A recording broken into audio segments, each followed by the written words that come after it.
akan kirim pejuang-pejuang Islam untuk kejar.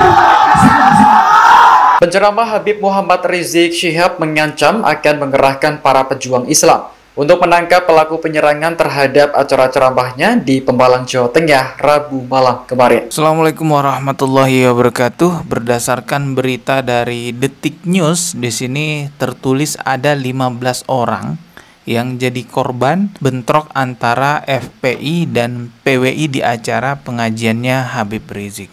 Beritanya di Detik News judulnya begini: 15 orang luka imbas bentrok di acara Habib Rizik di Pemalang, 4 orang polisi. Jadi dari 15 orang yang luka-luka itu diantaranya 4 orang polisi. Keterangan lebih lanjutnya ada di sini. Korban terdiri dari 4 personel Polri, 9 anggota PWI LS, dan 2 dari FPI. Sebagian besar mengalami luka di bagian kepala akibat lemparan batu atau benda tumpul lainnya. Oh, jadi dari PWI itu 9 orang ya yang luka-luka, dan dari FPI 2 orang. Nah, kalau di Detik News nulis korbannya dari FPI 2 orang, tapi kalau kita lihat di video yang beredar di sosial media, korban dari FPI juga cukup banyak, teman-teman. Tidak hanya 2 orang ya, mungkin Detik News salah data kali ya, atau bagaimana, saya juga nggak paham ya. Media besar loh Detik News itu ya. Nah, ini coba kita lihat di video berapa orang yang luka-luka ya jadi korban. Oke, ini yang pertama ya, 1. Ini ya pertama ini cukup parah ya, karena kepalanya sampai bocor gitu ya. Ini perlu saya sensor ya, karena kita mematuhi peraturan YouTube. Banyak korban kita. Nah, ini yang kedua. Ini bapak-bapak terlihat juga babak belur ya. Ini sajam. Mereka bawa sajam, Bang. Ada yang bilang mereka bawa sajam. Wah, ini yang ketiga. Waduh, yang ketiga ini sampai tergeletak dan kelihatannya udah nggak sadar lagi ya. Ya mungkin pingsan gitu ya. Ini cukup parah sih, tapi kelihatan kayak masih bocah sih ini ya.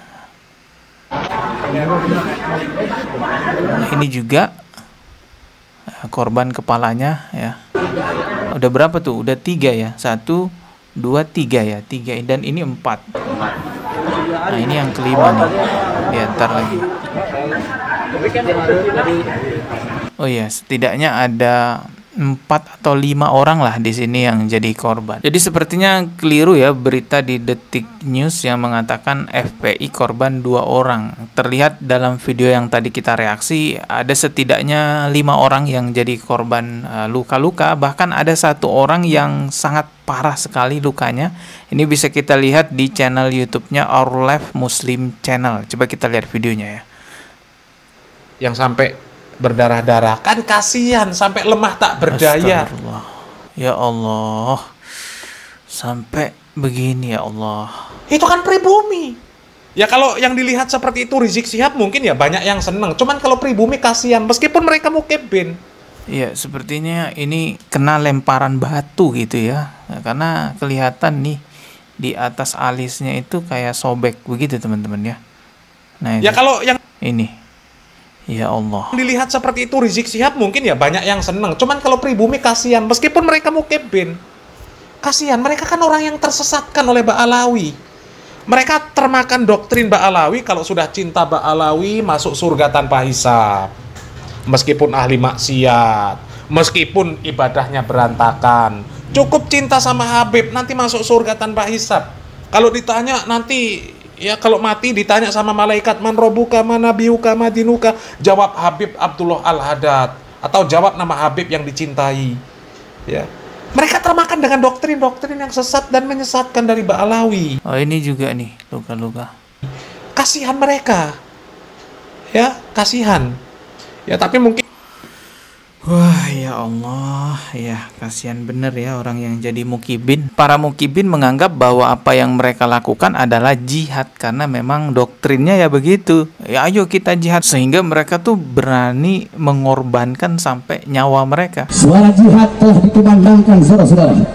Maka jangan pernah padamkan sebelum diberikan kemenangan atau mati syahid di jalan Allah Subhanahu wa taala. Padahal apa yang sebenarnya mereka lakukan itu bukan jihad, teman-teman. Ya begitupun juga dari pihak PWI merasa bahwa apa yang mereka lakukan jihad, padahal apa yang mereka lakukan bukan jihad. Saya lebih senang kalau masalah nasab ini diselesaikan secara ilmiah saja, tidak usah pakai perang-perangan. Justru kalau dengan perang-perangan yang rugi orang Indonesia sendiri, orang Yaman, orang Ba'alawinya ya mereka nggak dirugikan apa-apa, mereka tetap sehat walafiat, sedangkan orang Indonesia saling bertikai di lapangan antara satu sama lain. Jadi jelas yang dirugikan atas bentrok ini adalah orang Indonesia, bukan orang Yaman, teman-teman ya, bukan orang-orang Ba'alawi. Nah, ini juga ada berita dari Tribun News ya, judulnya Habib Rizik ancam kerahkan pejuang Islam jika polisi tak tangkap perusuh di ceramahnya 1 kali 24 jam.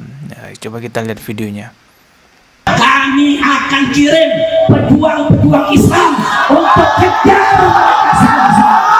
Penceramah Habib Muhammad Rizik Syihab mengancam akan mengerahkan para pejuang Islam untuk menangkap pelaku penyerangan terhadap acara ceramahnya di Pemalang, Jawa Tengah, Rabu malam kemarin. Yang nyerang barusan jamaah makan luka, saudara. Biarkan saudara atau lawan. Biarkan atau kejar. Saya minta kepada aparat segera kejar, tangkap. Dan besok saya minta kepada Ustaz Imron dan para kiai habaib yang ada di sini, tanya kepada Kapolres sudah ditangkap atau belum. Nah, kalau belum ditangkap, saya akan kirim pasukan untuk kejar mereka. Orang mengaji diserang. Jadi kalau kepolisian tidak menangkap pasukan PWI dalam 1 kali 24 jam, Pak Rizik akan mengirim pasukannya katanya untuk menangkap sendiri. Lagi-lagi yang dikorbankan ya orang Indonesia, mukibinnya. Semestinya pimpinan dari kedua belah pihak ya damaikanlah. Sudahlah, jangan kompor-komporin lagi, jihad sini, jihad sana, kirim pasukan sini, kirim pasukan sana. Dan yang perlu kita pahami juga, tidak semua orang berhak mengumandangkan jihad, teman-teman. Yang berhak mengumandangkan jihad, jihad yang dimaksud sini adalah jihad peperangan, yaitu cuman pemerintah, bukan ketua ormas, bukan ketua partai. Kalau di masa sekarang, contohnya ini, kalau misalnya pemerintah Indonesia mengumandangkan jihad melawan Zionis, Israel, maka di situ kita diperbolehkan untuk berjihad, karena memang ya jelas Zionis ini adalah musuh umat Islam. Bolehkah seorang warga negara Indonesia ikut berjihad di negeri Syam, di Palestina, melawan kaum Zionis sebagai bentuk pengorbanan membela agama Islam? Ya boleh saja kalau presiden yang mengumumkan. Ya, kalau presiden mengumumkan kita perangi Zionis, kita perangi Israel, ayo, itu afdalul jihad. Jelas ya? Tapi kalau presiden tidak mengumumkan tentang hal tersebut, maka tidak boleh ada yang mengajak-ngajak, menganggap bahwa dirinya menyuruh kepada jihad. Jihad itu saya sudah terangkan tadi, salah satu ketentuannya harus dipimpin oleh siapa? Oleh penguasa. Kalau saudara-saudara kita di Palestina, ya mereka pihak yang tertindas, itu ada hukum tersendiri. Dalam negeri dia ditindas, dia boleh membela diri.